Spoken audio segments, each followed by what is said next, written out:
l'économie ivoirienne démontre une fois de plus sa résilience face au choc. Malgré l'impact de la pandémie à coronavirus, le pays parvient à atteindre et même dépasser ses objectifs de recettes révisés. Le ministre auprès du Premier ministre chargé du budget et du portefeuille de l'État l'a fait savoir le 26 juin, lors d'une visite inopinée à la direction du domaine, de la conservation foncière, de l'enregistrement et du timbre, DCFE, puis au bureau de la conservation de la propriété foncière et des hypothèques d'Abidjan Plateau. La Covid-19 a forcément un impact sur le volume des ressources que l'État peut engranger. Nous n'avons plus les mêmes ressources que nous avions mobilisées l'année dernière. Nous avons dû revoir nos objectifs à la baisse.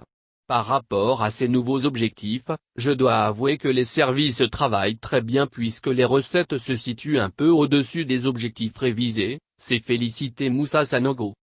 Selon le ministre, sa visite à la direction du domaine, de la conservation foncière, de l'enregistrement et du timbre puis au bureau de la conservation de la propriété foncière et des hypothèques d'Abidjan Plateau, visait justement à s'assurer que les agents de ces deux démembrements importants de la Direction générale des impôts, DGI, travaillent dans de bonnes conditions.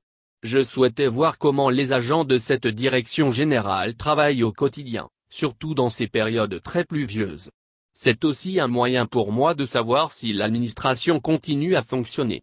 Car il est très important que nous continuions nos activités pour la bonne marche du pays, a-t-il expliqué à la presse.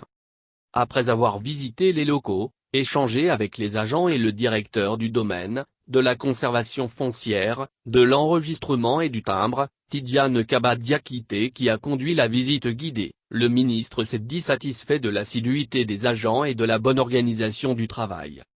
Moussa Sanogo a rappelé l'importance de la DCFE qui, selon lui, joue un rôle essentiel dans l'économie en raison de l'importance de la sécurité foncière dans toute économie moderne.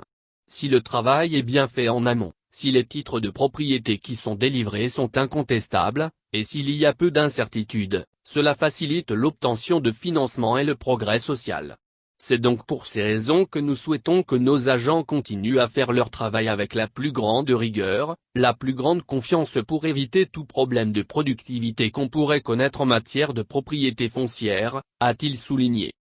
S'exprimant devant le Sénat le 4 mai, le ministre de l'Économie et des Finances a exposé 4 scénarios décrivant l'économie nationale soumise à l'impact de la pandémie à coronavirus.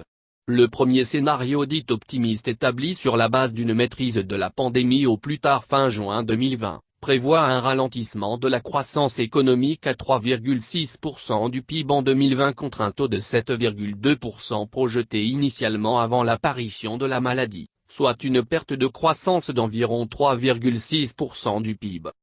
Ce taux est d'ailleurs légèrement en hausse par rapport aux prévisions du Fonds monétaire international, FMI.